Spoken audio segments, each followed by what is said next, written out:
সন্ধ্যার পর ইন্দুমতি একটু বিশেষভাবে সাজগোজ করে তার স্বামীর ঘরে প্রবেশ করল। নরেন্দ্র একটি বাংলা মাসিক পত্রিকা পড়ছিল। মুখ তুলে নিঃশব্দে কিছুক্ষণ স্ত্রীর মুখের দিকে তাকিয়ে থেকে সেটি হাতে তুলে দিল। ইন্দু খোলা পাতাটার উপর চোখ বুলিয়ে নিয়ে জোড়া ভ্রু সামান্য কুঁচকে বিস্ময় প্রকাশ করল। কি হচ্ছে? ইস, এই যে কবিতা দেখছি। তা বেশ, বসে না থাকি, বেকার খাটি। তা দেখি এটা কি কাগজ? ও, সরস্বতী। স্বপ্রকাশ ছাপালো না বুঝি? নরেন্দ্রর শান্ত দৃষ্টি ব্যথায় ম্লান হয়ে এলো। ইন্দু আবার প্রশ্ন করল, স্বপ্রকাশ ফিরিয়ে দিল? ওখানে পাঠায়নি। পাঠিয়ে একবার দেখলে না কেন? এটা স্বপ্রকাশ, সরস্বতী নয়। তাদের একটা কাণ্ডজ্ঞান আছে। এই জন্যই আমি যাতা কাগজ কখনো পড়ি না। আচ্ছা, নিজের লেখা নিজেই খুব মন দিয়ে পড়ো। ও, ভালো কথা। আজ শনিবার, আমি ও বাড়ি ঠাকুরজিকে নিয়ে বায়োস্কোপ দেখতে যাচ্ছি। কমলা ঘুমিয়ে পড়েছে। কাব্যের ফাঁকে একটু মেয়েটার দিকেও নজর রেখো। চললুম। নরেন্দ্র কাগজখানি বন্ধ করে টেবিলের একধারে রেখে দিয়ে বলল, যাও। ইন্দু চলে যাচ্ছিল। হঠাৎ একটা গভীর দীর্ঘশ্বাস কানে যেতেই সে ফিরে দাঁড়ালো। আচ্ছা, আমি কিছু একটা করতে চাইলেই তুমি অমন করে দীর্ঘশ্বাস ফেলো কেন বলো তো? এতই যদি তোমার দুঃখের জ্বালা, মুখ ফুটে বলো না কেন? আমি বাবাকে চিঠি লিখে যা হোক একটা উপায় করি। নরেন্দ্র মুহূর্তকাল মুখ তুলে ইন্দুর দিকে তাকিয়ে রইল। মনে হলো যেন সে কিছু বলবে, কিন্তু কিছুই বলল না। নীরবে মুখ নিচু করল। নরেন্দ্রর মামাতো বোন বিমলা ইন্দুর সখী। ওই রাস্তার মোড়ের উপরেই তার বাড়ি। ইন্দু গাড়ি দাঁড় করিয়ে ভিতরে প্রবেশ করেই বিস্মিত ও বিরক্ত হয়ে বলল, ও কি ঠাকুরজি, কাপড় পরনি যে? খবর পাওনি নাকি? বিমলা সলজ্জ হাসি মুখে বলল, পেয়েছি বই কি, কিন্তু একটু দেরি হবে ভাই। উনি এইমাত্র একটুখানি বেড়াতে বেরোলেন, ফিরে না এলে তো আর যেতে পারবো না। ইন্দু মনে মনে অত্যন্ত বিরক্ত হল। একটা খোঁচা দিয়ে প্রশ্ন করল, প্রভুর হুকুম পাওনি বুঝি? বিমলার সুন্দর মুখখানি স্নিগ্ধ মধুর হাসিতে ভরে গেল। এই খোঁচাটুকু সে যেন ভারী উপভোগ করল। না, দাসীর আর্জি এখনো পেশ করা হয়নি। হলে যে নামঞ্জুর হবে না সেই ভরসা করি। তবে পেশ হয়নি কেন? খবর তো তোমাকে আমি বেলা থাকতেই পাঠিয়েছিলাম। তখন সাহস হলো না বউ। অফিস থেকে এসেই বললেন মাথা ধরেছে।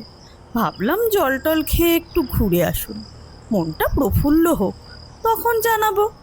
এখনো তো দেরি আছে, একটু বসো না ভাই, তিনি ফিরে এলেন বলে। কি জানি কিসে তোমার এত হাসি আসে ঠাকুরজি? আমি এমন হলে লজ্জায় মরে যেতাম। আচ্ছা, ঝিকে কিংবা বেহারাটাকে বলে কি যেতে পারো না? বাপ রে, তাহলে তো বাড়ি থেকে দূর করে দেবেন। এ জন্মে আর মুখই দেখবেন না। ইন্দু রাগে আর বিস্ময়ে অবাক হয়ে বলল, দূর করে দেবেন? তা কোন আইনে, কোন অধিকারে শুনি? বাধা কি বউ? তিনি মালিক, আমি দাসী ছাড়া তো কিছুই নই। তিনি তাড়ালে কে তাকে ঠেকাবে বলো? ঠেকাবে রাজা, ঠেকাবে আইন। সে চুলোয় যাকে ঠাকুরজি, কিন্তু নিজের মুখে নিজেকে দাসী বলে স্বীকার করতে কি একটুও লজ্জা হয় না তোমার? স্বামী কি মোগল বাদশাহ, আর স্ত্রী কি তার কৃতদাসী, যে নিজেকে নিজে এমন হীন, এমন তুচ্ছ করে গৌরব বোধ করছো? এই রাগটুকু লক্ষ্য করে বিমলা মজা পেল। তোমার ঠাকুরজি যে মুখ্য মেয়ে মানুষ বউ, তাই নিজেকে স্বামীর দাসী বলে গৌরব বোধ করে। আচ্ছা, জিজ্ঞাসা করি ভাই, তুমি যে এত কথা বলছো, তুমি কি বাড়ি থেকে বেরিয়েছো দাদার হুকুম না নিয়ে? হুকুম কেন, কি জন্যে? তিনি নিজে যখন কোথাও যান, আমার হুকুমের অপেক্ষা করেন কি?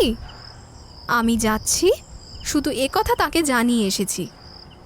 তবে এ কথা মানি যে আমার মতো গুণের স্বামী খুব কম মেয়ে মানুষের ভাগ্যেই জোটে। আমার কোনো ইচ্ছেতেই তিনি বাধা দেন না। কিন্তু এমন যদি নাও হতো, তিনি যদি নিতান্তই অবিবেচক হতেন, তাহলেও আমি তোমাকে বলে দিচ্ছি ঠাকুরজি, আমি নিজের সম্মান 16 আনা বজায় রাখতে পারতাম। কিছুতেই তোমাদের মতন কথা ভুলতে পারতাম না যে আমি সঙ্গিনী, সহধর্মিনী, তার কৃতদাসী নই। জানো ঠাকুরজি, এভাবেই আমাদের দেশের সমস্ত মেয়ে মানুষ পুরুষের পায়ে মাথা মুড়িয়ে এত তুচ্ছ, এত খেলার পুতুল হয়ে দাঁড়িয়েছে। নিজের সম্মান নিজে না রাখলে কেউ কি যেচে দেয় ঠাকুরজি? কেউ না। আমার মতো এমন স্বামী, তবুও কখনো তাকে আমি একথা ভাবার সুযোগই দিইনি যে তিনি আমার প্রভু আর আমি তার স্ত্রী বলেই তার বাঁধি। আমার নারী দেহেও ভগবান বাস করেন, একথা আমি নিজেও ভুলিনি, তাকেও ভুলতে দিইনি। বিমলা চুপ করে শুনে একটু নিঃশ্বাস ফেলল, কিন্তু তাতে লজ্জা বা অনুশোচনা কিছুই প্রকাশ পেল না। জানি না বউ, আত্মসম্মান আদায় করা কি, কিন্তু তার পায়ে আত্মবিসর্জন দেওয়াটা বুঝি। ওই যে উনি এলেন, একটু বসো ভাই, আমি শিগগিরই হুকুম নিয়ে আসি। বলে হঠাৎ একটু মুখ টিপে হেসে দ্রুত পায়ে চলে গেল। ইন্দু এই হাসিটুকু দেখতে পেল, তার সর্বাঙ্গ রাগে রি রি করে জ্বলতে লাগল। বায়োস্কোপ থেকে ফেরার পথে ইন্দু হঠাৎ বলে উঠল, ঠাকুরজি, হুকুম না পেলে তো তুমি আসতেই পারতে না। না, তাই আমার মনে হয় ঠাকুরজি, আমি যখন তখন এসে তোমাকে ধরে নিয়ে যায় বলে তোমার স্বামী হয়তো রাগই করেন। তাহলে আমি নিজেই বা যাব কেন বউ? বরং আমার ভয় হয় তুমি এমন করে আসো বলে দাদা হয়তো মনে মনে আমার উপর বিরক্ত হন। তোমার দাদার সে স্বভাব নেই। একে তো কখনো তিনি নিজের অধিকারের বাইরে পাই দেন না, তাছাড়া আমার কাছে আবার রাগ করবেন? আমি ঠিক জানি এ স্পর্ধা তার স্বপ্নেও আসে না। বিমলা মিনিট দুয়েক চুপ করে থেকে গভীর একটা দীর্ঘশ্বাস ফেলে মৃদু কণ্ঠে বলল, বউ, দাদা তোমাকে কি ভালোই না বাসেন, কিন্তু তুমি বোধ হয়।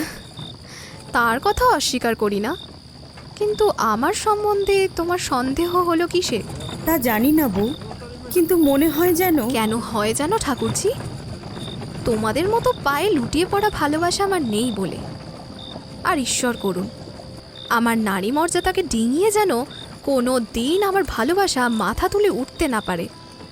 যে ভালোবাসা আমার স্বাধীন সত্তাকে লঙ্ঘন করে যায়, সে ভালোবাসাকে আমি আন্তরিক ঘৃণাই করি। বিমলা মনে মনে শিউরে উঠল। মিনিটখানেক চুপ করে থেকে ইন্দু বলল, কথা কইছ না যে ঠাকুরজি, কি ভাবছ? কিছু না, প্রার্থনা করি দাদা তোমাকে চিরদিন এইভাবে ভালোবাসুন। কারণ যতই কেন বলো না বউ, মেয়ে মানুষের স্বামীর ভালোবাসার চেয়ে বিশ্ব ব্রহ্মাণ্ডও বড় নয়। কি জানি কি তোমার নারী মর্যাদা আর কি তোমার স্বাধীন সত্তা। আমি তো আমার সমস্তই তার পায়ে ডুবিয়ে দিয়ে বেঁচেছি। সত্যি বলছি বউ, আমার তো এমন দশা হয়েছে নিজের ইচ্ছে বলেও যেন আর কিছু বাকি নেই। তার ইচ্ছেই। ছি ছি ছি ছি ছি, চুপ করো চুপ করো। বিমলা চমকে চুপ করল। ইন্দু ঘৃণা ভরে বলতে লাগলো, আমাদের দেশের মেয়েরা কি মাটির পুতুল? প্রাণ নেই, আত্মা নেই, কিচ্ছু না। আচ্ছা জিজ্ঞাসা করি, এত করে কি পেয়েছো? আমার চেয়ে বেশি ভালোবাসা আদায় করতে পেরেছো কি? ঠাকুরজি, ভালোবাসা মাপার যন্ত্র যে নেই, নয়তো তোমাকে মেপে দেখাতে পারতাম। যাক সে কথা। কিন্তু কেন জানো? নিজেকে তোমাদের মতো নিচু করিনি বলে, তোমাদের এই কাঙাল বৃত্তি মাথায় তুলে নিইনি বলে। আমার ভারী দুঃখ হয় ঠাকুরজি, কেন তিনি এত শান্ত, এত নিরীহ, কিছুতেই একটা কথাও বলেন না। নয়তো দেখিয়ে দিতাম তিনি যাকে গ্রাহ্য করেন না সেও মানুষ, সেও অগ্রাহ্য করতে জানে, সেও আত্মমর্যাদা হারিয়ে ভালোবাসা চায় না। ও আবার কি ঠাকুরজি, মুখ ফিরিয়ে হাসছো যে? কই না তো। ও মা, না কেন? এখনো তো তোমার ঠোঁটে দিব্যি হাসি লেগে রয়েছে। লেগে রয়েছে তোমার কথা শুনে। ওগো বউ, অনেক পেয়েছো বলেই এত কথা বেরোচ্ছে। না পেলে বেরোতো না। ভুল, নিছকই ভুল। ঠাকুরজি, সকলেই তোমার মতো নয়, সকলেই ভিক্ষা চেয়ে বেড়ায় না। আত্মগৌরব বোঝে এমন নারীও সংসারে আছে। এবার বিমলার মুখের হাসি ধীরে ধীরে মিলিয়ে গেল। তা জানি, জানলে আর বলতে না। যাই হোক, এখন থেকে জেনো, যে ভিক্ষে চায় না, নিজের জোরে আদায় করে, এমন লোকও আছে। আচ্ছা, এই যে বাড়ি এসে পড়েছি, এইবার নামবে নাকি? না, আমিও বাড়ি যাই। গারোয়ান, ওই ওই ওই যে ওই গলিতে। দাদাকে আমার প্রণাম দিও বউ। দেব। গারোয়ান, চলো।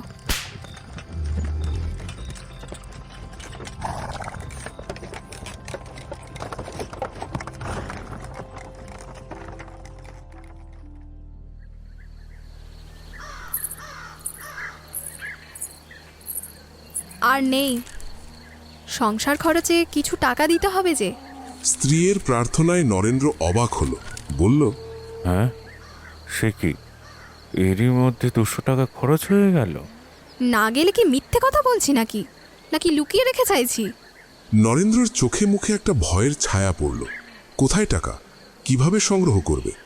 সেই মুখের ভাব ইন্দু দেখল, কিন্তু ভুল করে দেখল। বিশ্বাস না হয় এখন থেকে একটা খাতা দিও, হিসেব লিখে রাখবো।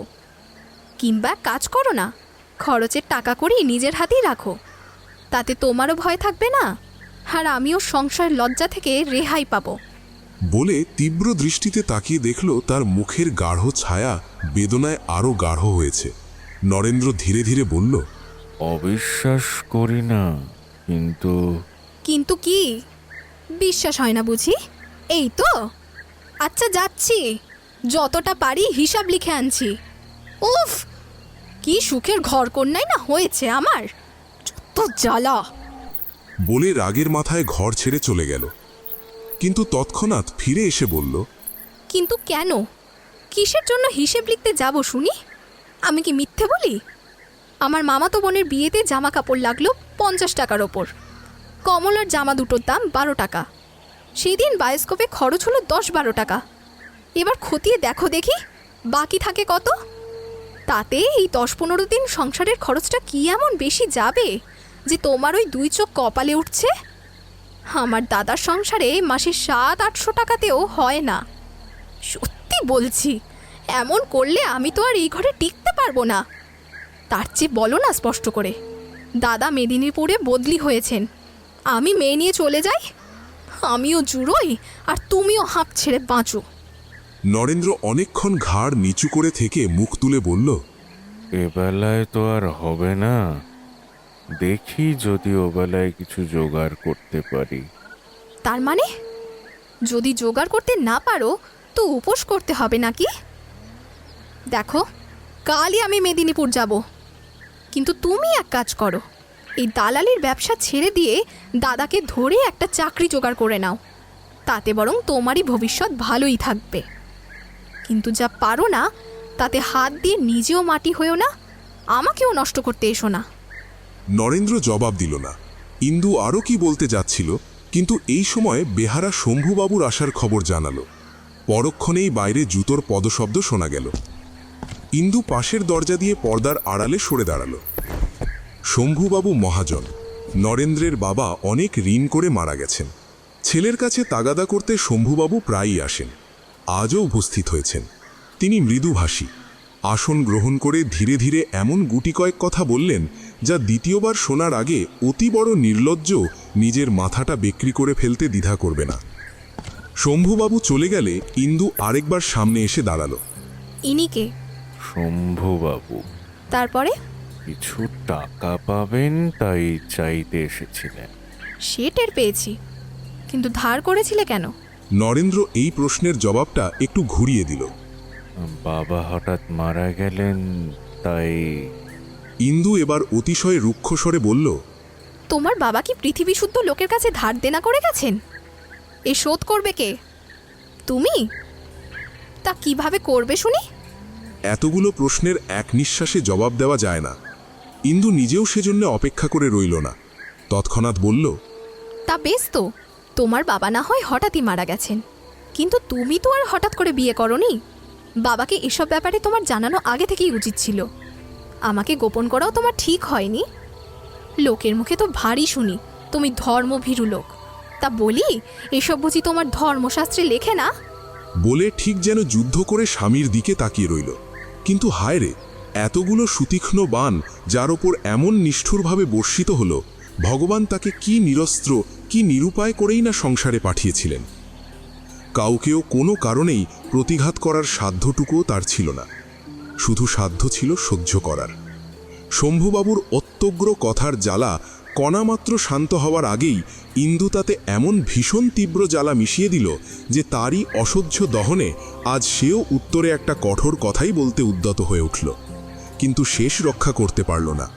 অক্ষমের নিষ্ফল আড়ম্বর মাথা তুলেই ফেটে ভেঙে পড়ল।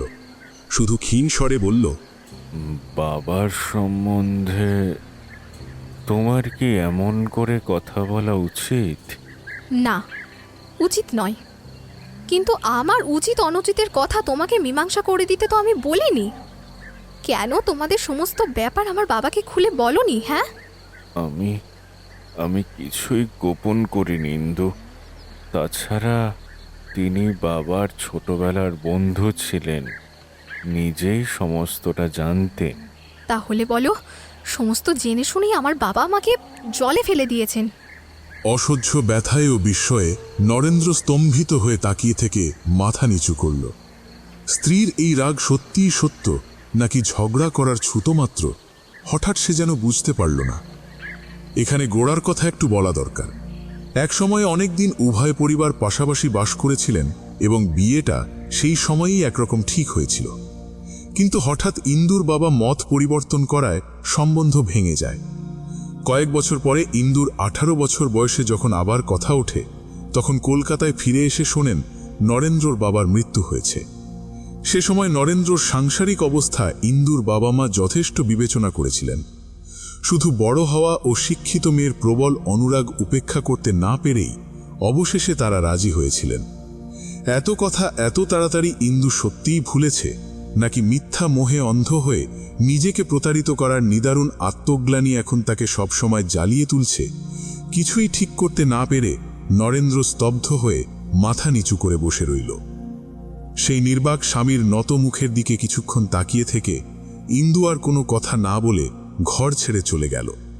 সে নিঃশব্দে গেল বটে, এমন অনেক দিন গিয়েছে, কিন্তু আজ হঠাৎ নরেন্দ্রর মনে হলো তার বুকে বড় ব্যথার জায়গাটা ইন্দু যেন ইচ্ছে করে জোর করে মারিয়ে দিয়ে বেরিয়ে গেল। নরেন্দ্র একবার একটু ঘাড় তুলে স্ত্রীর নিষ্ঠুর পদক্ষেপের দিকে তাকিয়ে দেখল। যখন আর দেখা গেল না, তখন গভীর, অতি গভীর একটা দীর্ঘশ্বাস ফেলে প্রাণহীনের মতো সেইখানে শুয়ে পড়ল। হঠাৎ আজ প্রথমে মনে হলো সমস্ত মিথ্যা, সব ফাঁকি। এই সংসার, স্ত্রী কন্যা, স্নেহ, প্রেম সমস্তই আজ তার কাছে মরুভূমির মরীচিকার মতো মিলিয়ে গেল। কে রে বিমল? আয় বোন, বস। নরেন্দ্র বিছানার উপরে উঠে বসল। তার দুই ঠোঁটের কোণে ব্যথার যে চিহ্নটুকু প্রকাশ পেল, তা বিমলার দৃষ্টি এড়াল না। অনেক দিন দেখিনি দিদি, ভালো আছিস তো? বিমলার চোখ দুটি ছলছল করে উঠল। সে ধীরে ধীরে বিছানার কাছে এসে বসল। কেন দাদা, তোমার অসুখের কথা আমাকে এতদিন জানাওনি? আরে অসুখ তেমন কিছুই ছিল না বোন, শুধু সেই বুকের ব্যথাটা একটু। একটু বই কি, উঠে বসতে পারো না? ডাক্তার কি বললে? ডাক্তার? ডাক্তার কি হবে রে, ও আপনি সেরে যাবে। হ্যাঁ, ডাক্তার পর্যন্ত ডাকনি? কদিন হলো? কদিন? এই তো সেদিন রে, দিন সাথে হবে বোধ হয়। 7 দিন? তাহলে বউ সমস্ত দেখেই গেছে? না না, দেখে যায়নি বোধ হয়। অসুখ আমার সে নিশ্চয়ই বুঝতে পারেনি হয়তো। আমি তো তার যাওয়ার দিনও উঠে গিয়ে বাইরে বসেছিলাম। না না, হাজার হক তাই কি তোরা পারিস বোন? বউ তাহলে রাগ করে গেছে বলো? না রে না, রাগ নয়, দুঃখ, কষ্ট, কতটা অভাব জানিস তো। ওদের এসব সহ্য করার আবার অভ্যেস নেই।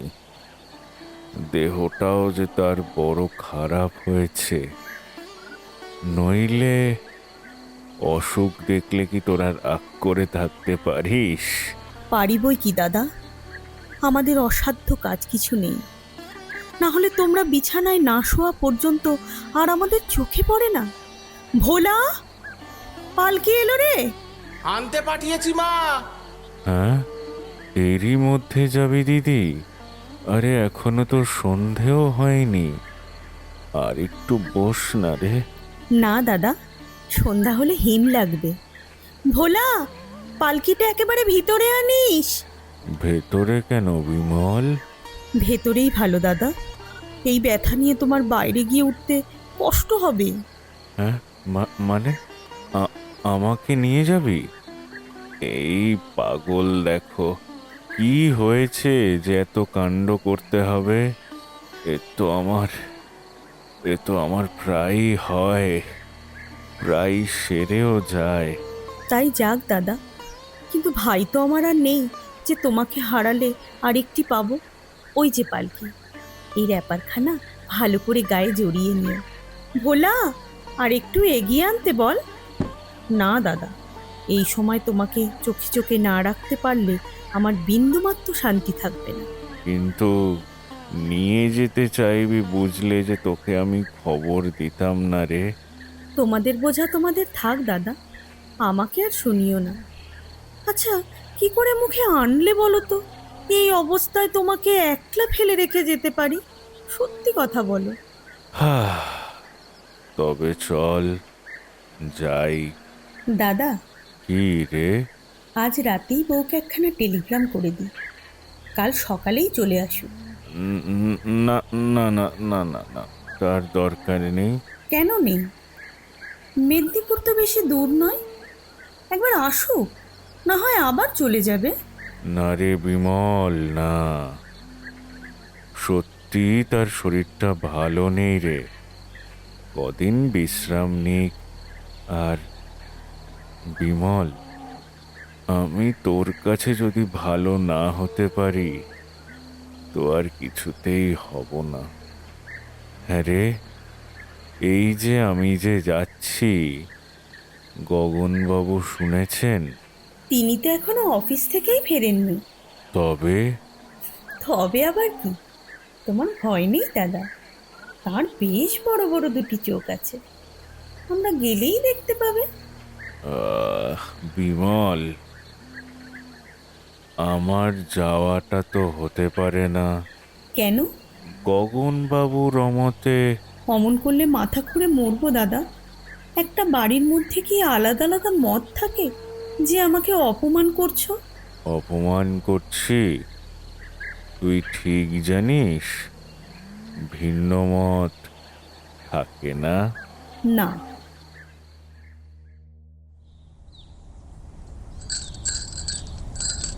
দাদা, আজ ব্যথাটা তো বুঝতে পারছো না? না না রে, একেবারে না।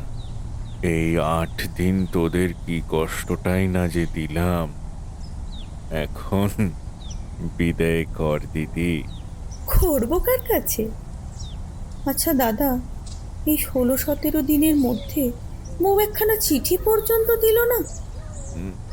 না না, দিয়েছে বই কি, পৌঁছানোর খবর দিয়েছিল। কালো একখানা পেয়েছি, বরং আমি জবাবটা দিতে পারিনি রে ভাই। বিমলা মুখ ভার করে নিঃশব্দে তাকিয়ে রইল। নরেন্দ্র লজ্জায় কুণ্ঠিত হয়ে বলতে লাগল, সেখানে গিয়ে পর্যন্ত সেও ভালো নেই। সর্দি, কাশি, পরশু তো একটু জ্বরের মতনও কি যেন হয়েছিল, তবু তার উপরেই চিঠি লিখেছেন। আজ তাই বুঝি সেখানে টাকা পাঠিয়ে দিলে? নরেন্দ্র আরো লজ্জিত হয়ে পড়ল। কিছুই তো আর হাতে ছিল না। বাড়ির পাশেই একটা মেলা বসেছে, লিখেছেন। সেটা শেষ হয়ে গেলেই ফিরতে পারবেন। তোমাকে বুঝি চিঠিপত্র লিখতে পারেননি? পেরেছেন বই কি, কাল আমিও একখানা 4 পাতা জোড়া চিঠি পেয়েছি। পেয়েছিস? পাবি বই কি, তার জবাবটা। তোমার ভয় নেই দাদা, তোমার অসুখের কথা লিখবো না। বলে বিমলা ঘর ছেড়ে চলে গেল। সন্ধ্যার সময় খোলা জানালার ভিতর দিয়ে লাল আকাশের দিকে তাকিয়ে নরেন্দ্র স্তব্ধভাবে বসেছিল। বিমলা ঘরে ঢুকল। চুপ করে কি ভাবছো দাদা? না রে, কিছুই ভাবছি না রে বোন। মনে মনে তোকে অনেক আশীর্বাদ করলাম, যেন এইভাবেই সুখে তোর চিরদিন কেটে যায়। বিমলা কাছে এসে তার পায়ের ধুলো মাথায় নিয়ে একটা চৌকির ওপর বসল।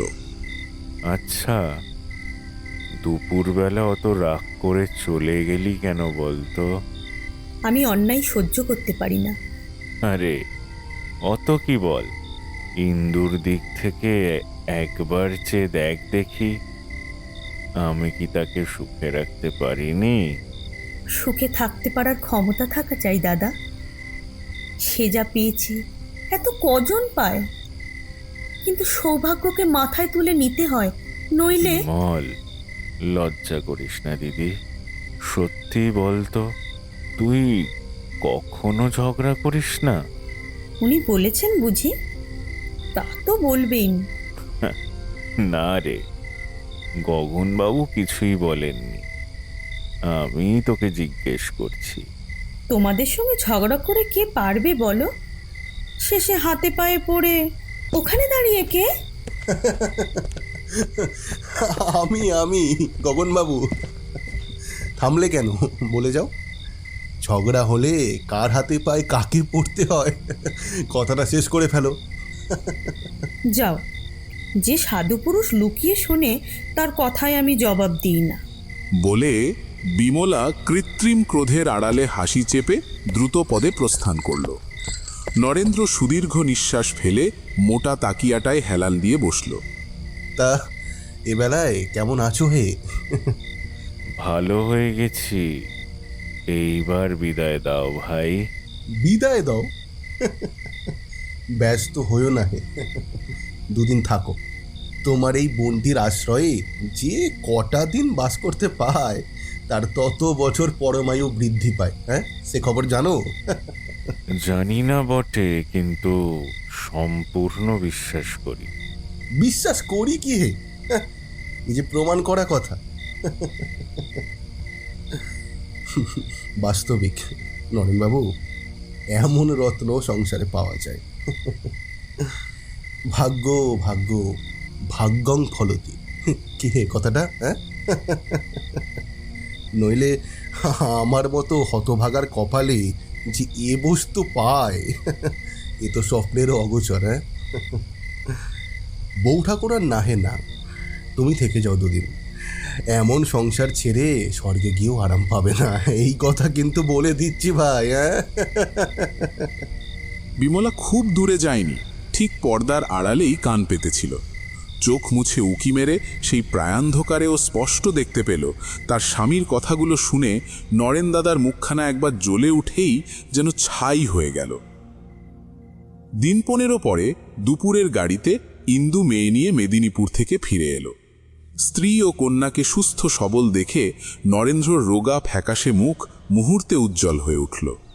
সাগ্রহে ঘুমন্ত মেয়েকে বুকে টেনে নিয়ে প্রশ্ন করল, কেমন আছো ইন্দু?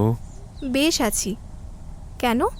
তোমার জ্বরের কথা শুনে খুব চিন্তা হচ্ছিল, সেরে গেছে? না হলে ডাক্তার ডাকাবে নাকি? না, তাই জিজ্ঞেস করছি আর কি। কি হবে করে? এদিকে তো 50টি টাকা পাঠিয়ে চিঠির ওপর চিঠি আসছিল। কেমন আছো, কেমন আছো, সাবধানে থেকো, সাবধানে থেকো। কেন? আমি কি কচি খুকি নাকি? নাকি 50টি টাকা আমার দাদা আমাকে দিতে পারতেন না? ছি ছি ছি ছি, ওই টাকা পাঠিয়ে সকলের কাছে আমার মাথা নিচু করে দেওয়ার কি খুব দরকার ছিল তোমার? ইস, সেদিন বাড়িতে যেন একটা হাসাহাসি পড়ে গেল। ছি! নরেন্দ্র ম্লান মুখ আরও ম্লান করে অস্ফুটে বলল, জোগাড় করতে পারলাম না। না পাঠিয়ে তাই কেন লিখে দিলে না তুমি? উফ, আবার সে রোজগার নেই নেই, দাও দাও, বেশ ছিলাম এতদিন। সত্যি বড়লোকের মেয়ে গরিবের ঘরে পড়ার মতন মহাপাপ আরে সংসারে নেই। সেই পরম সত্যে স্বামীর হৃদয় পূর্ণ করে দিয়ে ইন্দু অন্য জায়গায় চলে গেল। মাসখানেক পর স্বামী স্ত্রীর এই প্রথম দেখা। বাইরে এসে ইন্দু এদিক ওদিক তাকিয়ে নিজের শোবার ঘরে ঢুকে খুব অবাক হয়ে দেখল বাড়ির অন্যান্য জায়গার মতো এখানেও সবকিছু নিয়ম মতো পরিষ্কার পরিচ্ছন্ন করা হচ্ছে। এত ঝাড়া মোছা হচ্ছে কেন রে? আপনি আসবেন বলে। আমি আসবো বলে? হ্যাঁ মা, বাবু তো তাই বলে দিলেন। আপনি নোংরা কিচ্ছু দেখতে পারেন না, তাই আজ 3 দিন ধরে। নোংরা আবার কে দেখতে পারে? তবু ভালো যে। হ্যাঁ মা, লোক লাগিয়ে ওপর নিচ সমস্তটা সাফ করা হয়েছে। ঝি, রামটহলকে একবার ডেকে দাও তো, বাজার থেকে কিছু ফলমূল কিনে আনুক। ফল টল তো সবই আনা আছে মা। বাবু আজ সকালে নিজে বাজারে গিয়ে সমস্তটা খুঁটিয়ে এনে দিয়েছেন। ডাব আছে? আর আঙুর? আছে বই কি, এখনই নিয়ে আসছি। বলে দাসী চলে গেল। ইন্দুর মুখের ওপর থেকে বিরক্তির মেঘখানা সম্পূর্ণ উড়ে গেল। বরং কিছুক্ষণ আগে স্বামীর মলিন মুখখানা বুকের কোথায় যেন একটু খচখচ করতেও লাগলো। বিশ্রাম করে ঘণ্টা 2 পরে সে প্রসন্ন মুখে স্বামীর বসার ঘরে ঢুকে দেখল নরেন্দ্র চশমা খুলে খুব ঝুঁকে বসে কি লিখছে। বলল, অত মন দিয়ে কি লেখা হচ্ছে? কবিতা? না, কি তবে? ও কিছু না, ও কিছু না। বলে সে লেখাগুলো চাপা দিয়ে রাখল। ইন্দুর প্রসন্ন মুখ মেঘাচ্ছন্ন হয়ে উঠল। তাহলে কিছু নায়ের উপর অত ঝুঁকে না পড়ে বরং যাতে দুঃখ কষ্ট ঘুঁচে এমন কিছুতে মন দাও। শুনলাম দাদার হাতে নাকি গোটি কতক চাকরি খালি আছে। বলে ভালো করে স্বামীর মুখের দিকে তাকিয়ে রইল। সে নিশ্চয়ই জানত এই চাকরি করার কথাটা তাকে চিরদিন আঘাত করে। আজ কিন্তু অবাক হয়ে দেখল আঘাতের কোনো বেদনাই তার মুখে প্রকাশ পেল না। নরেন্দ্র শান্তভাবে বলল, চাকরি করার লোকও সেখানে আছে। এই সম্পূর্ণ অপ্রত্যাশিত উত্তরে ইন্দুর রাগে জ্বলে উঠল। ক্ষণকাল অবাক হয়ে থেকে বলল, তা জানি, কিন্তু সেখানে আছে, এখানে নেই নাকি? আজকাল ভালো কথা বললে যে তোমার মন্দ হয় দেখছি। ঘরের কোণে ঘাড় গুজে বসে কবিতা লিখতে তোমার লজ্জা করে না? বলে সে চোখ মুখ রাঙিয়ে ঘর ছেড়ে চলে গেল। এই তাদের দ্বিতীয় সাক্ষাৎ। হ্যাঁ, এ যে বউ, কখন এলে? পরশু দুপুরবেলা। পরশু দুপুরবেলা?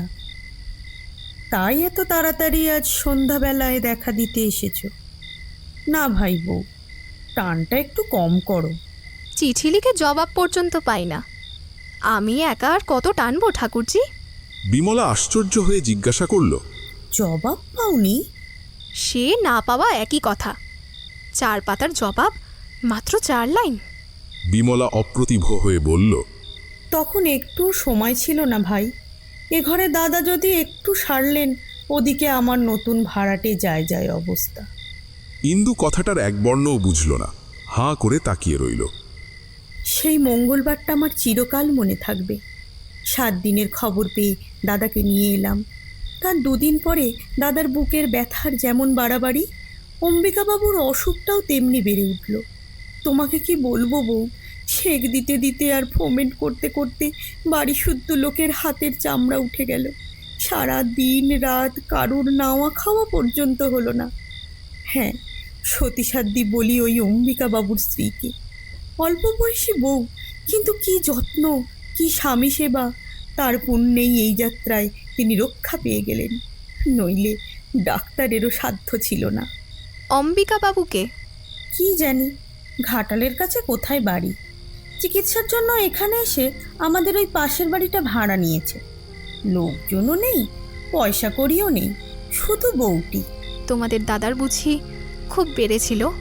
সে রাতে আমার সত্যি ভয় হয়েছিল। ওই তাকের উপর খালি শিশিগুলো চেয়ে দেখো না, 3 জন ডাক্তার। আর আচ্ছা বউ, দাদা বুঝি এসব কথা তোমাকে চিঠিতে লেখেননি? ইন্দু অন্যমনস্কের মতো বলল, না। এখানে এসে বুঝি শুনলে? হ্যাঁ। আমি তো তোমাকে প্রথম দিনই টেলিগ্রাম করতে চেয়েছিলাম, মাত্র 2-3 ঘন্টার পথ, স্বাচ্ছন্দ্যে আসতে পারতে, কিন্তু দাদা কিছুতেই দিলেন না। কি যে তাকে তুমি করেছো তা তুমিই জানো বউ। পাছে অসুস্থ শরীরে তুমি ব্যস্ত হও, এই ভয়ে কোনো মতেই খবর দিতে চাইলেন না।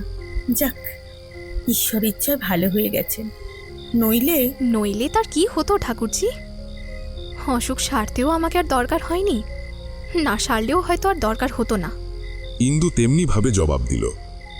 বলিয়া ইন্দু উঠিয়া গিয়া ঔষধের শূন্য এবং অর্ধশূন্য শিশিগুলা নাড়িয়া চাড়িয়া লেবেলের লেখা পড়িয়া দেখিতে লাগিল।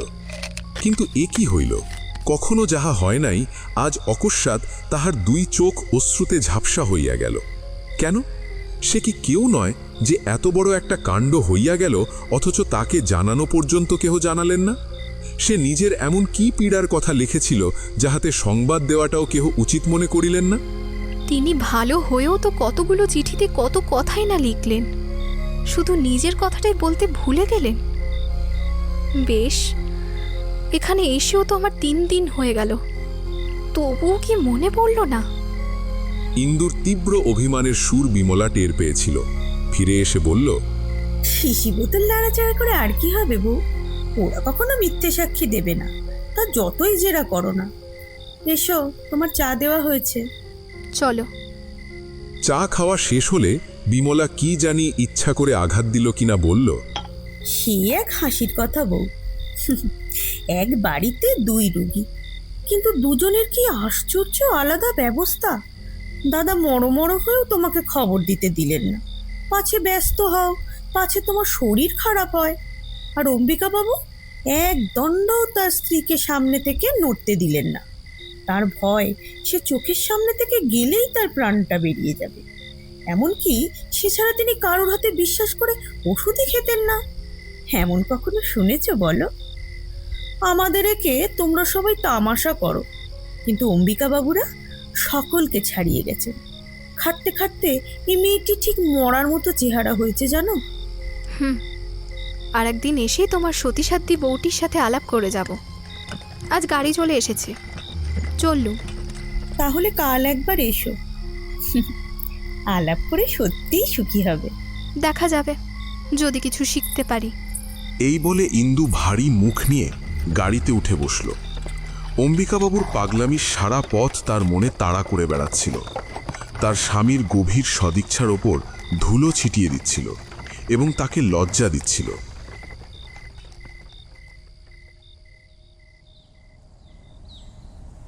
দিন 2 পরে কথায় কথায় ইন্দু অত্যন্ত বিরক্ত হয়ে বলে উঠল, যদি সত্যি কথা শুনলে রাগ না করো, তাহলে একটা কথা বলি ঠাকুরজি, এই বিয়ে করা তোমার দাদারও উচিত হয়নি, আর এই অম্বিকা বাবুরও উচিত হয়নি। কেন? কারণ প্রতিপালন করার ক্ষমতা না থাকলে এটা মহাপাপ। উত্তর শুনে বিমলা মর্মাহত হল। ইন্দুকে সে ভালোবাসত। কিছুক্ষণ পর বলল, অম্বিকা বাবুর অন্যায় থাকতে পারে, কিন্তু তাই বলে তার স্ত্রী নিজের কর্তব্য করবে না? তাকে তো মরণ পর্যন্ত স্বামী সেবা করতে হবে। কেন হবে? তিনি অন্যায় করবেন, যাতে অধিকার নেই তাই করবেন, তার ফল ভোগ করব আমরা। তুমি ইংরেজি পড়নি, আর 5টা সভ্য সমাজের খবর রাখো না, নয়তো তোমায় আমি বুঝিয়ে দিতে পারতাম ঠাকুরজি। কর্তব্য শুধু একদিক থেকে থাকে না, হয় 2 দিকে থাকবে, আর না হয়তো থাকবেই না। পুরুষেরা একথা আমাদের বুঝতেই দেয় না বলেই আমরা অম্বিকা বাবুর স্ত্রীর মতো মরণপণ করে সেবা করি। বিমলা মুহূর্তকাল তাকিয়ে বলল, না হলে করতাম না বউ। সেবা করাটা কি স্ত্রীর বড় দুঃখের কাজ বলে মনে করো? অম্বিকা বাবু স্ত্রীর বাইরের কষ্টটাই দেখতে পাও, তার ভেতরের আনন্দটা কি জানতে পারো? আমি জানতেও চাই না। স্বামীর ভালোবাসাটা বোধহয় জানতেও চাও না। না ঠাকুরজি, অরুচি হয়ে গেছে। বরং ওটা কম করে নিজের কর্তব্যটা করলেই আমি হাঁপ ছেড়ে বাঁচি। ঠিক এই কথাটা আগেও একবার বলেছ, কিন্তু তখনও বুঝতে পারিনি। হ্যাঁ, এখনও বুঝতে পারলাম না। আমার দাদা কি তার কর্তব্য করেন না? সেটা কি তা তুমি জানো? অনেক বই পড়েছ, অনেক দেশের খবর জানো, তোমার সঙ্গে তর্ক করা সাজে না। কিন্তু আমার দৃঢ় বিশ্বাস স্বামী ন্যায় অন্যায় যাই করুন, তার ভালোবাসা অগ্রাহ্য করার স্পর্ধা কোনো দেশের স্ত্রীর নেই। আমার তো মনে হয় ও জিনিস হারানোর চেয়ে মরণ ভালো, তারপরেও বেঁচে থাকা শুধু বিড়ম্বনা। আমি তা মানি না। মানো নিশ্চয়ই, কিন্তু তাও বলি বউ, আমার কাছে যা মুখে আসে বলছো, কিন্তু দাদার সামনে এসব নিয়ে বেশি চালাকি করো না। কারণ পুরুষ মানুষ যতই বুদ্ধিমান হোক, অনেক সময় কি অনেক সময়? তামাশা কিনা ধরতে পারে না। সে তার কাজ, আমি তা নিয়ে দুশ্চিন্তা করি না। কিন্তু আমি যে না ভেবে থাকতে পারি না বউ। কেন বলো তো? রাগ করো না বউ, কিন্তু সেই অসুখের সময় আমার সত্যি মনে হয়েছিল দাদা যে তোমাকে পাওয়ার জন্য এক সময় পাগল হয়ে উঠেছিলেন। সেই কি যে বলে, পায়ে কাঁটা ফুটলে বুক পেতে দেওয়া। কিন্তু সেই ভাব আর বুঝি নেই। তোমাকে অনেক ধন্যবাদ ঠাকুরজি। তোমার দাদাকে বলো আমি তোয়াক্কাও করি না। আর তুমিও খুব ভালো করেই বোঝো আমার নিজের ভালো মন্দ দেখাশোনা আমি নিজেই খুব ভালো করেই করতে জানি। তা নিয়ে অন্যের মাথা গরম করাটাও আমি খুব একটা প্রয়োজন বোধ মনে করি না। ফিরে এসে ইন্দু স্বামীর ঘরে ঢুকেই প্রশ্ন করল, আমি মেদিনীপুর গেলে তোমার অসুখ হয়েছিল? না, অসুখ না, তবে সেই ব্যথাটা আসলে খরচ বাঁচানোর জন্যে ঠাকুরজির ওখানে গিয়ে পড়েছিলে? স্ত্রীর এই অত্যন্ত কটু ইঙ্গিতে নরেন্দ্র খাতাটার ওপর আবার ঝুঁকে পড়ল। কয়েক মুহূর্ত চুপ থেকে মৃদুকণ্ঠে বলল, না, বিমল এসে নিয়ে গেছিল আমাকে আসলে। কিন্তু আমি শুনতে পেলে বলে দিতাম অক্ষমদের জন্যই হাসপাতাল তৈরি হয়েছে। অন্যের ঘাড়ে না চড়ে সেখানে যাওয়াই তাদের উচিত। নরেন্দ্র আর মুখ তুলল না, একটিও কথা বলল না। ইন্দু টান মেরে পর্দাটা সরিয়ে বাইরে চলে গেল। ধাক্কা লেগে একটা ছোট টিপাই ফুলদানি সহ উল্টে পড়ল। সে ফিরেও তাকালো না। মিনিট পাঁচেক পরে একইভাবে সজোরে পর্দা সরিয়ে ফিরে এসে বলল, ঠাকুরজি খবর দিতে চেয়েছিলেন, তুমি মানা করেছিলে কি জন্যে? ভেবেছিলে বুঝি আমি এসে ওষুধের সঙ্গে বিষ মিশিয়ে দেব? নরেন্দ্র মুখ না তুলেই বলল, না, তা ভাবিনি। আসলে তোমার শরীরটাও তো ভালো ছিল না, তাই আর কি। ভালোই ছিল, যদিও খবর পেলেও আমি আসতাম না সেটা নিশ্চিত। কিন্তু আমি ওখানে যে রোগে মরে যাচ্ছিলাম এ কথা আমি তোমাকে চিঠিতে লিখিনি। অনর্থক কতগুলো মিথ্যে কথা বলে ঠাকুরজিকে নিষেধ করার কোনো কারণই ছিল না। বলে সে যেমন করে এসেছিল তেমনি করে চলে গেল। নরেন্দ্র তেমনি করে খাতাটার দিকে ঝুঁকে রইল, কিন্তু সমস্ত লেখা তার লেপ্টে মুছে চোখের সামনে একাকার হয়ে রইল। ইন্দু পর্দার আড়াল থেকে বেরিয়ে এসে ডাক্তারকে বলল, আপনি কি গগনবাবুর বাড়িতে আমার স্বামীর চিকিৎসা করেছিলেন? হ্যাঁ মা, আমি তো চিকিৎসা করেছি। কিন্তু তিনি সম্পূর্ণ সুস্থ হয়েছেন বলে আমার মনে হয় না।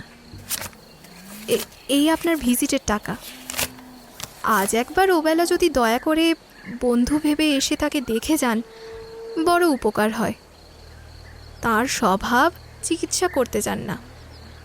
ওষুধের প্রেসক্রিপশনটা আমাকে লুকিয়ে দেবেন, তাকে একটু বুঝিয়ে বলবেন। আচ্ছা, তাই হবে। আমি না হয় ওবেলা গিয়ে একবার দেখে আসবো। তুমি চিন্তা করো না মা। মাজি, বল্লভ শেখরা এসেছে। এসেছে? এদিকে ডেকে আন। ও বল্লভ, একটু কাজের জন্য তোমাকে ডেকে পাঠিয়েছিলাম। তুমি আমাদের বড় বিশ্বাসী লোক। এই কগাছা চুড়ি একটু বিক্রি করে দিতে হবে। বড় পুরনো ধরনের চুড়ি বাপু, আর পরা যায় না। এ দামে নতুন একজোড়া চুড়ি কিনবো মনে করছি। বেশ তো মা, বিক্রি করে দেব। নিক্তি এনেছো তো? ওজন করে দেখো দেখি কত আছে। দামটা কিন্তু আমাকে কালকেই দিতে হবে, আমার দেরি হলে চলবে না বাবু। আর শোনো, এই সম্বন্ধে বাবুকে আবার কোনো কথা বলতে যেও না। আচ্ছা মা। ডাক্তারবাবু, 5-7 শিশি ওষুধ খেলেন, কিন্তু বুকের ব্যথাটা তো গেল না। হ্যাঁ, গেল না? কই, তিনি তো কিছু বলেন না। জানেন তো, ওই তার স্বভাব। কিন্তু আমি নিশ্চয়ই জানি একটু ব্যথা লেগেই আছে। তাছাড়া শরীর তো সারছে না। দেখুন, আমারও সন্দেহ হয় শুধু ওষুধে কিছু হবে না, একবার জল হাওয়া পরিবর্তন দরকার। তাই কেন তাকে বলেন না? বলেছিলাম একদিন, তিনি কিন্তু প্রয়োজন মনে করেন না। তিনি মনে করলেই হবে? আপনি ডাক্তার, আপনি যা বলবেন তাই তো হওয়া চাই। দেখুন, আমি বড় ব্যাকুল হয়ে পড়েছি। আপনি ওকে খুব ভয় দেখিয়ে দিন। এ সকল রোগে ভয় তো একটু থাকেই মা, একটু ভয় থাকে। সত্যি ভয় আছে? তার মুখের দিকে তাকিয়ে ডাক্তার হঠাৎ জবাব দিতে পারলেন না। আমি আপনার মেয়ের মতো ডাক্তারবাবু, আমাকে লুকাবেন না। কি হয়েছে খুলে বলুন। ইন্দুর চোখে জল এসে পড়ল। ঠিক যে কি হয়েছে তা ডাক্তার নিজেও জানতেন না। তিনি নানা রকম করে যা বললেন তাতে ইন্দুর ভয় ঘুচল না। সে ঘরে ফিরে এসে কাঁদতে লাগল। বিকেলবেলা নরেন্দ্র হাতের কলমটা রেখে দিয়ে খোলা জানালার বাইরে তাকিয়েছিল। ইন্দু ঘরে ঢুকে অদূরে একটা চেয়ার টেনে নিয়ে বসল। নরেন্দ্র একবার মুখ ফিরিয়ে আবার সেই দিকেই তাকিয়ে রইল। কিছুদিন ধরে ইন্দু টাকা চায়নি। আজ সে কি জন্য এসে বসল তা নিশ্চয়ই অনুমান করে নরেন্দ্রের বুকের ভেতরটা টিপটিপ করতে লাগল। ডাক্তারবাবু বললেন ব্যথাটা যখন ওষুধে যাচ্ছে না তখন হাওয়া বদলানো দরকার। তা একবার কেন বেড়াতে যাও না শুনি। নরেন্দ্র সত্যিই চমকে উঠল। বহুদিন অজানা বড় আদরের ধন যেন কোথায় লুকিয়ে তাকে ডাক দিল। ইন্দুর এই কণ্ঠস্বর সে তো ভুলেই গিয়েছিল। তাই মুখ ফিরিয়ে হতবুদ্ধির মতো তাকিয়ে ক্ষণকালের জন্য কি যেন মনে মনে খুঁজে ফিরতে লাগল। কি বলো, তাহলে কালই গুছিয়ে নিয়ে বেরিয়ে পড়া যাক। বেশি দূরে গিয়ে কাজ নেই, এই যেমন বৈদ্যনাথের কাছে। আমরা দুজন, ওদিকে কমলা আর ঝি। রামটহল আমাদের পুরনো বিশ্বাসী লোক, ও বরং বাড়িতেই থাক। সেখানে একটা ছোট বাড়ি নিলেই হবে। তাহলে আজ থেকে গোছানো আরম্ভ করুক না কেন। কোনো প্রকার খরচের কথাতেই নরেন্দ্র ভয় পেত। এই একটা বড় রকমের প্রস্তাবে তার মেজাজ একেবারে বিগড়ে গেল। এই ডাক্তারকে এখানে কে আসতে বলল? হ্যাঁ, বিমলাকে বলো আমার পেছনে ডাক্তার লাগিয়ে অতিষ্ঠ করার কোনো দরকার নেই। আমি ভালোই আছি। বিমলা আড়ালে থেকে ডাক্তার পাঠাচ্ছে, বিমলাই সব। ইন্দু মনে আঘাত পেল, কিন্তু চাপা দিয়ে বলল, কিন্তু তুমি তো সত্যি ভালো নেই, ব্যথাটা তো সারেনি। সেরে গেছে। তাহলেও শরীর তো আর সারেনি, বেশ দেখতে পাচ্ছি। একবার ঘুরে এলে আর যাই হোক, মন্দ কিছু তো আর হবে না। নরেন্দ্র ভেতরে বাইরে এমন জায়গায় উপস্থিত হয়েছিল যেখানে সহ্য করার ক্ষমতা নিঃশেষ হয়ে গিয়েছিল। তবুও ধাক্কা সামলে বলল, আমার ঘুরে বেড়ানোর সামর্থ্য নেই। সে হবে না, প্রাণটা তো বাঁচানো চাই। এই জেদটা ইন্দুর পক্ষে এতটাই বতুন যে নরেন্দ্র সম্পূর্ণ ভুল করল। তার নিশ্চয়ই মনে হলো তাকে কষ্ট দেওয়ার এটি একটি নতুন কৌশল মাত্র। এতদিনের ধৈর্যের বাঁধন তার নিমেষে ছেড়ে গেল। কে বলল তোমায় প্রাণ বাঁচানোর চাই? না না না, চাই না। তোমার পায়ে পড়ি ইন্দু, আমাকে রেহাই দাও। আমি একটু নিঃশ্বাস ফেলে বাঁচি। স্বামীর কাছে কটু কথা শোনা ইন্দু কল্পনাও করতে পারত না। সে কেমন যেন জড়সড় হতবুদ্ধি হয়ে গেল। কিন্তু নরেন্দ্র জানতে পারল না, বলতে লাগল, তুমি ঠিকই জানো আমি সংকটের মাঝখানে দিন কাটাচ্ছি। আমি কি সংকটের মাঝখানে দিন কাটাচ্ছি সমস্ত জেনে শুনে আমাকে কেবল কষ্ট দেওয়ার জন্যই দিনরাত খোঁচাচ্ছ কেন? কি করেছি আমি তোমার? কি চাও তুমি? ইন্দু ভয়ে বিবর্ণ হয়ে তাকিয়ে রইল। একটা কথাও তার মুখ দিয়ে বের হলো না। চেঁচামেচি, উত্তেজনা নরেন্দ্রের পক্ষে যে কিরকম অস্বাভাবিক তা এইবার সে নিজেই টের পেল। বেশ, আমি আমি স্বীকার করলাম আমার আমার হাওয়া বদলানোর দরকার, কিন্তু কিভাবে যাব? কোথায় কোথায় টাকাটা পাবো? সংসার সংসার খরচ চালাতেই আমার প্রাণটা বেরিয়ে যাচ্ছে। ইন্দু নিজে কোনোদিন ধৈর্য শিক্ষা করেনি। অবনত হতে তার মাথা কাটা যেত। আজ কিন্তু সে ভয় পেয়েছিল। নম্র কণ্ঠে বলল, টাকা নেই বটে, কিন্তু অনেক টাকার গয়না তো আমাদের আছে। আছে আছে, কিন্তু আমাদের নেই। তোমার আছে, তোমার আছে। তোমার বাবা দিয়েছিলেন তোমাকে। আমার মতো এক বিন্দুও অধিকার নেই তাতে। একথা আমার চেয়ে তুমি নিজে অনেক বেশি ভালোভাবে জানো ইন্দু।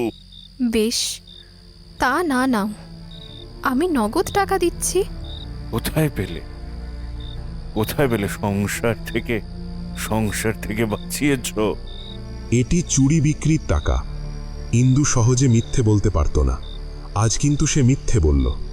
নরেন্দ্রের মুখের ভাব ভয়ানক কঠিন হইল। ধীরে ধীরে বলিল, তাহলে সেটা রেখে দাও গয়না ঘুরিয়ে।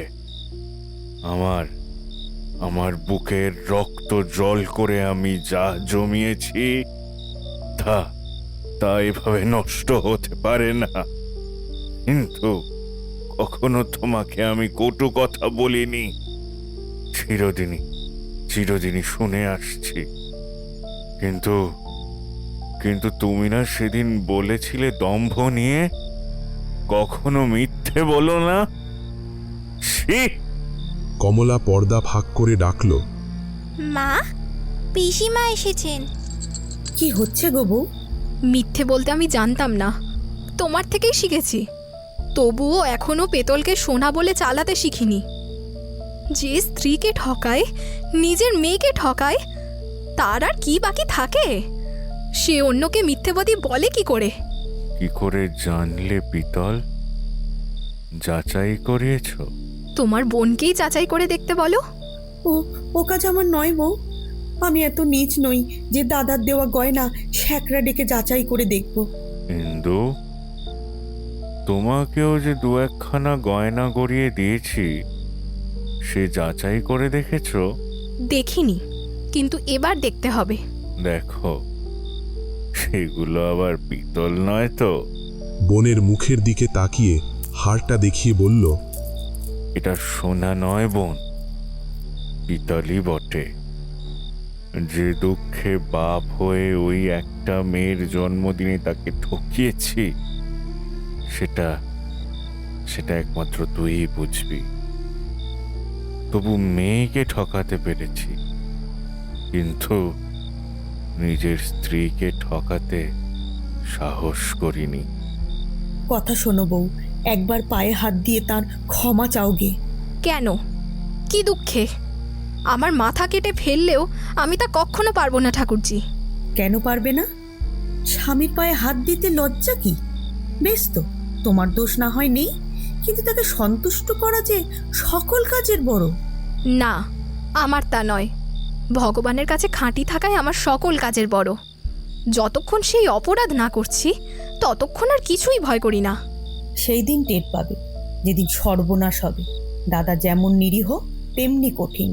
তার এদিক দেখেছ, ওদিক দেখতে এখনো বাকি আছে, তা বলে দিচ্ছি। আচ্ছা, দেখতে পেলে তোমাকে খবর দিয়ে আসবো। তা সত্যি, বিশ্বাস হয় না বটে। স্বামীর স্নেহে বঞ্চিত হব, কিন্তু সে মানুষ যে দাদা নয়। অসুখের সময় তাকে ভালো করে চিনেছি। বুকের কপাট তার একবার বন্ধ হয়ে গেলে আর খোলা যাবে না। খোলা না পাই, বাইরেই থাকবো। খুলে দেওয়ার জন্য তার পায়ে ধরেও সাধবো না, তোমাকেও সুপারিশ করতে ডাকবো না।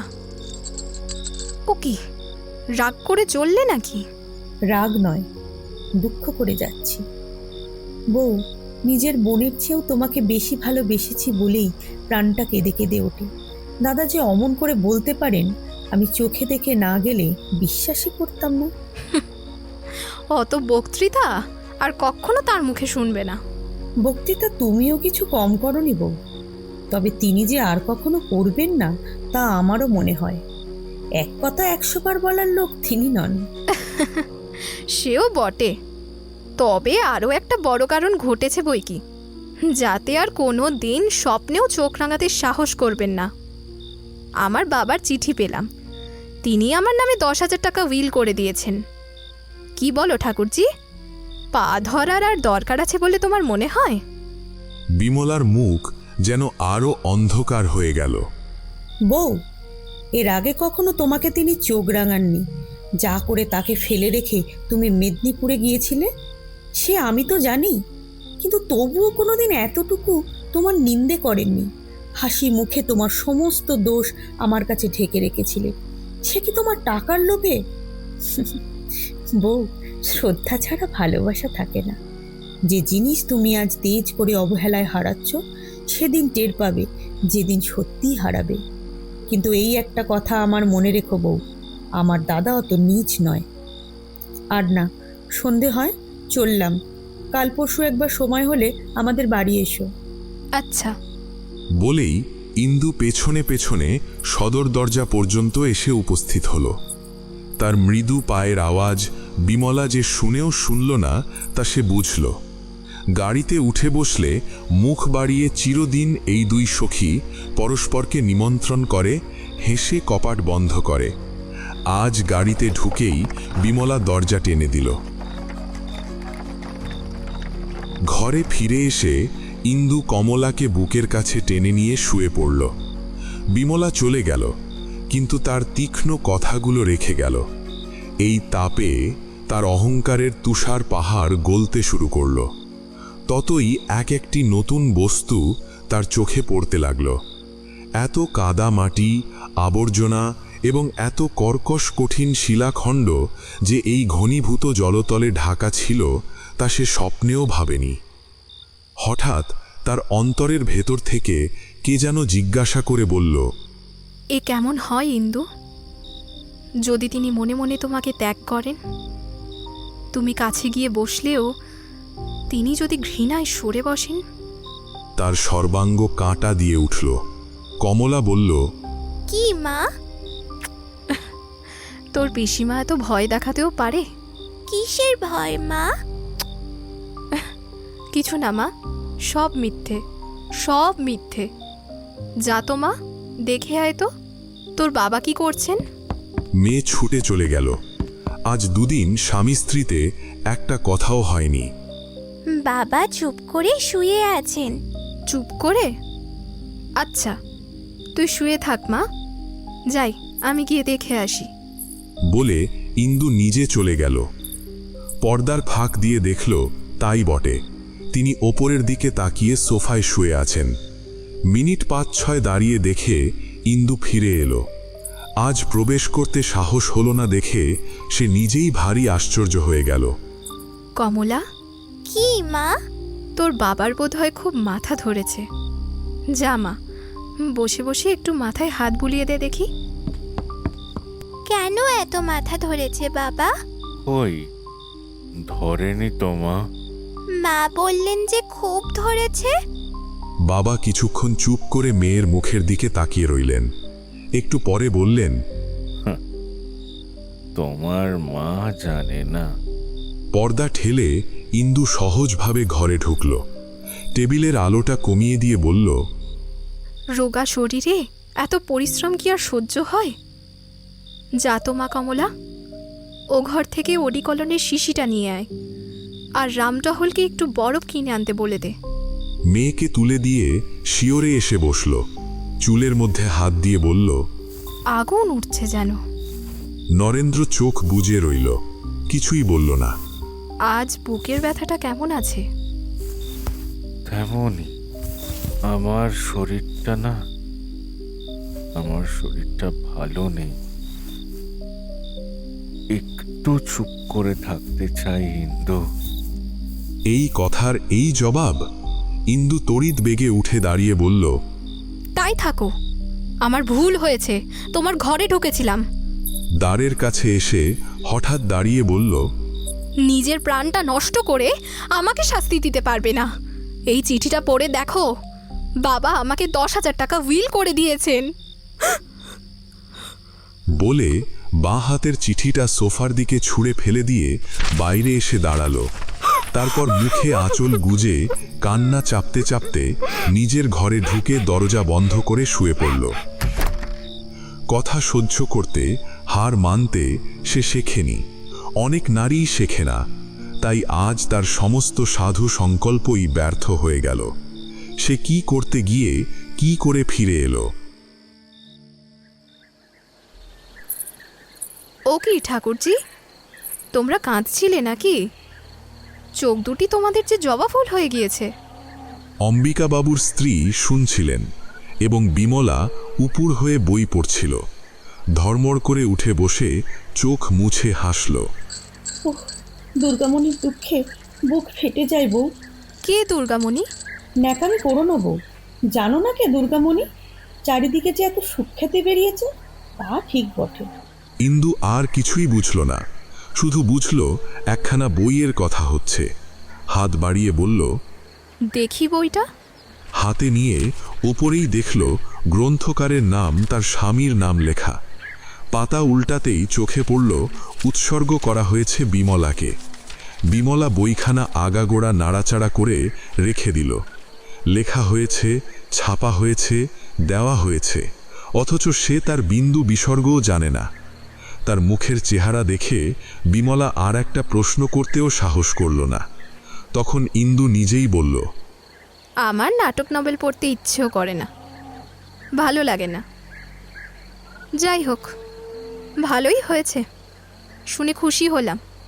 অম্বিকাবাবুর চাকর এসে তার স্ত্রীকে লক্ষ্য করে বলল, বাবু জিজ্ঞেস করছেন আজ তার যে জাদুঘর দেখতে যাওয়ার কথা ছিল, যাবেন? এই বধূটি সবার চেয়ে ছোট।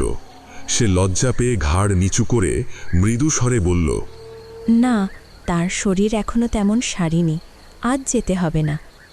চাকর চলে গেল। ইন্দু হাঁ করে তাকিয়ে রইল। তার মনে হলো এমন আশ্চর্য কথা সে জীবনে শোনেনি। ইন্দু মহা বিস্ময়ে অবাক হয়ে বসে রইল। এই স্বামীদের প্রশ্নগুলোতেও সে বেশি প্রভুত্ব দেখতে পেল না। এদের স্ত্রী দুটির আদেশগুলোতেও তার কাছে ঠিক দাসীদের মতো শোনাল না। অথচ তার নিজের মনের মধ্যে কেমন যেন একটা ব্যথা বাজতে লাগল। কেবলই মনে হতে লাগল কি করে যেন এদের কাছে সে একেবারে ছোট হয়ে গিয়েছে। বউ, সত্যি কি তুমি দাদার এই বইটার কথা জানতে না? না, আমার ওজন্য মাথা ব্যথাও করে না। সারাদিন বসেই তো লিখছে, কে অত খোঁজ করে বলো? ভালো কথা ঠাকুরজি, কাল বাপের বাড়ি যাচ্ছি। না বউ, যেও না। কেন? কেন সে কি বুঝিয়ে বলতে হবে বউ? দাদা তোমাকে তার দুঃখের সুখের কোনো ভারই দেন না, তাও কি চোখে দেখতে পাও না? স্বামীর ভালোবাসা হারাচ্ছ, তাও কি টের পাও না? অনেকবার বলেছি তোমাকে, আমি চাইনে আমি দাদার ওখানে নিশ্চিন্ত হয়ে থাকব। উনি আর যেন আমাকে আনতে না যান, আর যেন আমাকে জ্বালাতন না করেন। উফ, এসব বড়াই পুরুষ মানুষদের কাছে করো বউ, আমি তো মেয়ে মানুষ, আমার কাছে করো না। তোমার বাবারা বড় লোক, তোমার সংস্থান তারা করে দিয়েছেন, এই তো তোমার অহংকার। আচ্ছা, এখন যাচ্ছ যাও, কিন্তু একদিন হুঁশ হবে যা হারালে তার তুলনায় সমস্ত পৃথিবীটাও ছোট। বউ, যা তুমি পেয়েছিলে কম মেয়ে মানুষই তা পায়, সে জানি, কিন্তু যে অপব্যয় তুমি করলে তাতে অক্ষয় ক্ষয় হয়ে শেষ হয়ে যায়। বোধহয় গেলেও তাই। অহংকার করার থাকলেই লোকে করে, কিন্তু আমার সর্বনাশ হবে, যাই যাবে। সেজন্য ঠাকুরজি, তুমি বা মাথা গরম করো কেন? আর আমি বা তোমার এই যাতা কথা দাঁড়িয়ে দাঁড়িয়ে শুনি কেন? আমার থাকতে ইচ্ছে নেই, থাকবো না। এতে যা হয় তাই হবে। কারোর পরামর্শ নিতেও চাইনে, আর এই ঝগড়া করতেও চাইনে। বিমলা মৌন হয়ে রইল। তার ব্যথা অন্তর্যামী জানলেন, কিন্তু এই অপমানের পরে আর সে তর্ক করল না। ইন্দু এগোবার উপক্রম করতেই বিমলা বলল, দাঁড়াও তো বউ, তুমি সম্পর্কে বড়, একটা প্রণাম করি।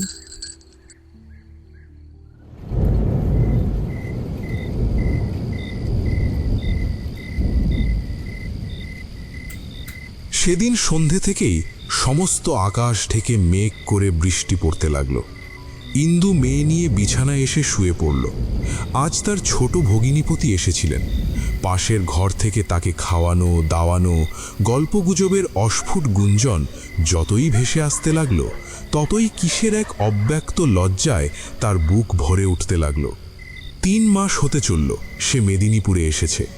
ছোট বোনও এসেছে। তার স্বামী এই 2 মাসের মধ্যেই শান্তিপুর থেকে অন্তত 5-6 বার আসা যাওয়া করলেন, কিন্তু নরেন্দ্র একটিবারও এলেন না। একখানা চিঠি লিখেও খোঁজ করলেন না। কিছুদিন থেকেই ব্যাপারটার উপর সকলেরই দৃষ্টি পড়েছে এবং প্রায়ই আলোচনা হচ্ছে। ছোট ভগিনীপতির ঘরে সকলের সামনে পাছে এই কথাটাই উঠে পড়ে, এই ভয়েই ইন্দু অসময়ে পালিয়ে ঘরে ঢুকেছিল। স্বামী আসেন না, তার অবহেলায় বেদনা কত সে ইন্দুর নিজের কথা, কিন্তু এতে এত যে ভয়ানক লজ্জা এ কথা সে তো একদিনও কল্পনা করেনি। ভ্রূণ হত্যা, নরহত্যার মতো এ যে কেবল লুকিয়ে ফিরতে হয়। মরে গেলেও যে কারো কাছে স্বীকার করা যায় না স্বামী ভালোবাসেন না। এতদিন স্বামীর ঘরে স্বামীর পাশে বসে তাকে টেনে হিচড়ে নিজের সম্ভ্রম ও মর্যাদা বাড়িয়ে তুলতেই সে সারাক্ষণ ব্যস্ত ছিল, কিন্তু এখন পরের ঘরে চোখের আড়ালে সমস্তই যে ভেঙে ধসে পড়ছে, কি করে সে খাড়া করে রাখবে? আজ ভগিনীপতি আসার পর থেকে যে কেউ তার দিকে তাকিয়েছে তার মনে হয়েছে তাকে করুণা করছে। কমলাকে কেউ তার বাবার কথা জিজ্ঞাসা করলে ইন্দু মরম মরে যায়। বাড়ি ফেরার প্রশ্ন করলে লজ্জায় মাটিতে মিশে যেতে চায়। অথচ আসার আগে স্বামীকে সে অনেকগুলো মর্মান্তিক কথা বলে এসেছিল। প্রতিপালন করার ক্ষমতা হলে যেন নিয়ে আসে।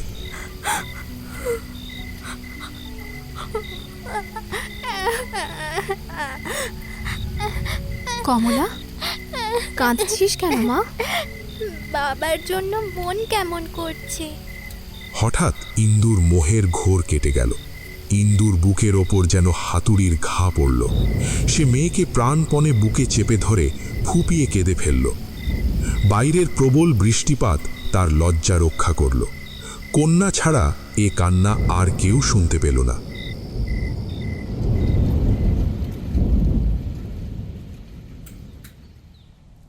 পরদিন সকাল থেকেই কমলা বাবার কাছে যাওয়ার জন্য বায়না ধরে বসল।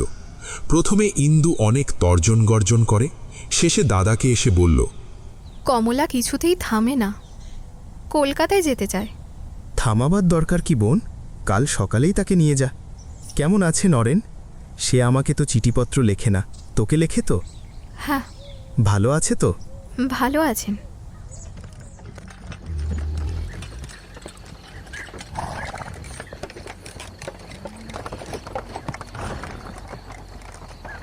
কখন এলে বউ?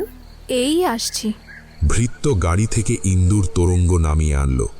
বিমলা দারুণ বিরক্তি কোনো মতে চেপে বলল, বাড়ি যাওনি? না, শুধু কমলাকে সামনে থেকে নামিয়ে দিয়ে এসেছি। শুধু তার জন্যেই আসা, নইলে আসতাম না। না এলেই ভালো করতে বউ, ওখানে তোমার আর গিয়েও কাজ নেই। ইন্দুর বুকের ভেতরটা ধড়াস করে উঠল। কেন ঠাকুরজি? পরে শুনো, কাপড় ছাড়ো, মুখ হাত ধোও, যা হবার তা হয়েই গেছে। এখন আজ শুনলেও যা, 2 দিন পরে শুনলেও তাই। ইন্দু বসে পড়ল। তার সমস্ত মুখ ফ্যাকাশে হয়ে গেল। সে হবে না ঠাকুরজি, না শুনে আমি এক বিন্দু জলও মুখে দেব না। তাকে দেখতে পেয়েছি, তিনি বেঁচে আছেন, তবুও সেখানে আমার গিয়ে কাজ নেই কেন? সত্যিই ও বাড়িতে তোমার জায়গা নেই। এখন তোমার পক্ষে এখানেও যা, বাপের বাড়িতেও তাই। ও বাড়িতে তুমি থাকতে পারবে না। আমি আর সইতেও পারি না ঠাকুরজি। কি হয়েছে খুলে বলো। বিয়ে করেছেন? বিশ্বাস হয় না, কিছুতেই না। আমার অপরাধ যত বড়ই হোক, তিনি এই অন্যায় কিছুতেই করতে পারেন না। তবুও কেন আমার তার পাশে কোনো স্থান নেই বলবে না?